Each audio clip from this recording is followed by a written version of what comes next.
let's move on. Okay. And let's bring in the next trade, which I feel is pretty important, which we're going to bring another guest on for. Bradley Chubb was traded to the Dolphins. And so we're going to bring on our resident Denver Broncos fan who's waiting in the background.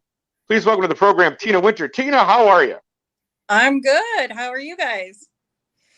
Living the dream. Well, you know, because you live, I mean, not that I want to tell everybody where you live exactly because I don't know your address, but you're in Chicago like Delilah and I. So, you know, a lot of crazy stuff happening around the city these last few days. So, yeah, it's been one of those. We'll talk about that later. Yeah. But let's get into this.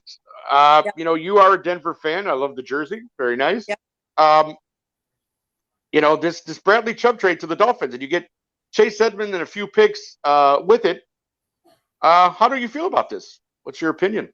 I'm sad to see him go because he's actually been one of my favorite players on the team, just personally on the field and off the field. He's been injured a lot. For last year was the first time he wasn't injured, and he actually played most of the year, but he didn't really have any sacks. And this year he came back with a vengeance. And honestly, the trade makes sense if you think about it, because there's like 4 people behind him that they can use to plug into the spot that he was taking on. So I think it's actually a good trade for him. It's a good trade for where he's going, and I think it's a good trade for us. So the biggest thing that we needed, which you guys had kind of we talked about offline, is that Denver did not have any first round picks in the draft coming up in 2023. So we got that. That was the big thing out of the Bradley Chubb trade, is we got that along with Chase Edmonds. So I'm okay with it. Some people are not. I'm not going to lie. Twitter is 50-50. Yeah, I liked it. I'm not gonna be honest with you. I was upset about it. I really wanted Bradley Chubb on the Falcons, but you know, it all makes sense. You're not wrong, especially when like a really deep draft that's coming up too. So, like, what do you? I guess not to like try and change the subject by any means, but what do you hope that you get out of that trade? I guess in the draft then for Bradley Chubb. Good question. It's going to be a first rounder. So it's either they're going to go for, this is just my thought, either they're going to go for a middle linebacker, try and get a Mike that they can actually like bring up through, or they might try, the thing is the next draft, the quarterbacks are not that strong. They might try and have somebody behind Russell Wilson. But what I think we need is, and if Patton does what he's been doing, he's going to take that first rounder and turn it into a multiple in later rounds.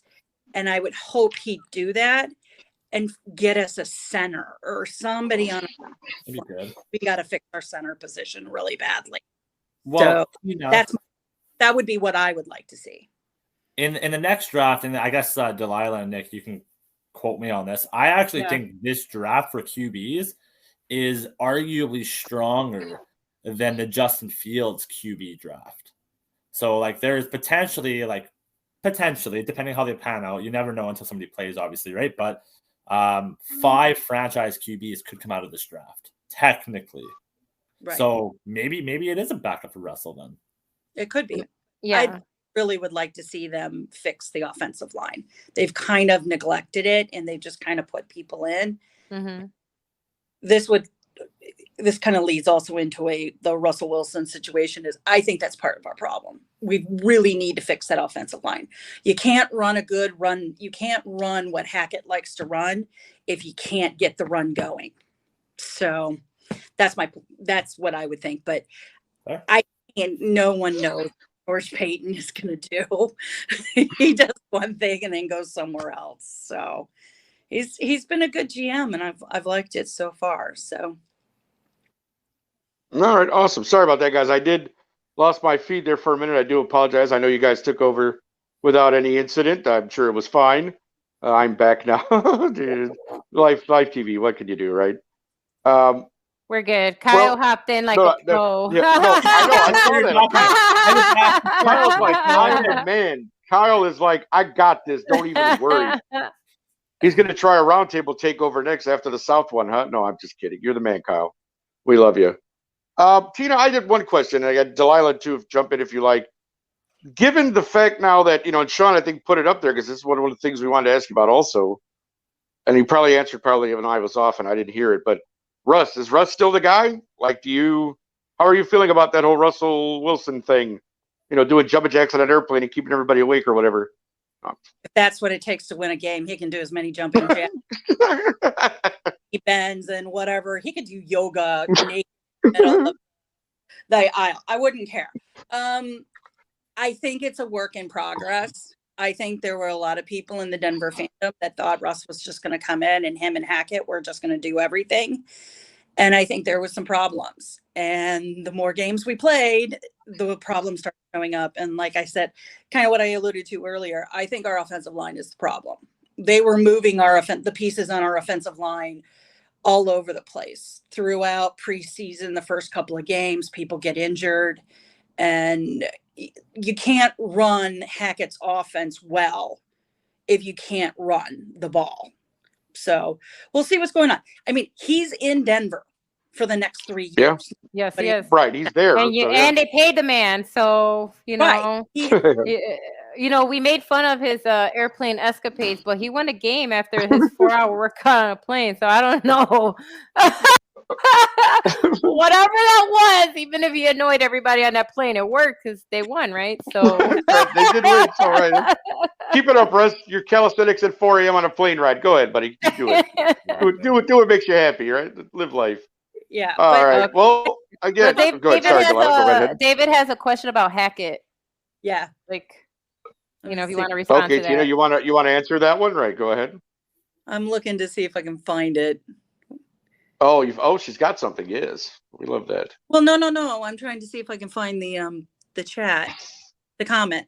Oh, I can't. He said, Tina, what do you think about Hackett? I think he's a genius, but I think he needs to stop trying to fool everybody and just run a good offense is what's going on. He's trying all these tricks and things, and this is the part of the Russ situation that I don't know if Russ is the problem or if Hackett's the problem or if it's the offensive coordinator is the problem, but it's just not getting done. But they're seeing things like Russ isn't seeing people sometimes. So I don't know what's going on. I think the Broncos, and I don't mean to interrupt, I don't think the Broncos found their niche, in my opinion. I think you bring in a new coach and you still have weapons, but at the same time, they don't know if they want to be dominant with the running game or the passing game. And I think that's kind of what they need to figure out first, is I think they need to figure out what they are, and then from there they can move on. I think, well, the thing is Hackett's offense is setting it up as you do the run. It is almost a 50-50 thing. You do the run, you have the run to set up the pass plays and the slants and other things. So they've got the pieces. The question is was the personnel wrong, or did they get slammed with too many key injuries when they were trying to get this going? So losing Javonte in the first 3 weeks would hurt you. Russ being injured can hurt you. You don't have a good offensive line. So I agree with you, but I think it's just slightly a little different. I do think Hackett's system is very advanced. And I'm wondering, there's just so many problems is really kind of what's going on. Like, does Russ stick in a shotgun or is he more in a pistol? Was that affecting the run? There's just so many things that you can see, and I just don't know. But I agree with you. I think Hackett's being given the rope to see what he can do this year. And then if it doesn't work out, I think the Waltons will definitely cut him. My only fear is I don't want to lose Evero because he has done things with that defense that is amazing. Like him figuring out that Browning was actually a better pass rusher than he was a Mike. It was just a thing of beauty. I mean, Browning's got stats like nobody's business right now. So I don't know. I hate to seem like I'm wish-washy, but these are we have the bar at the bar almost every week. Like, sure. Is it this and is it this or is it this? I personally think it comes down to the offensive line. If the line isn't good, you're not going to do things on offense well. That's true for a lot of teams, ours included. So I feel you there. Yeah, for That is sure. definitely for sure. We've had some trouble with that, as you know, and only the last couple of weeks that we figured out that we need to move Justin Fields a little more and get him outside of his. We'll talk about that in a little bit.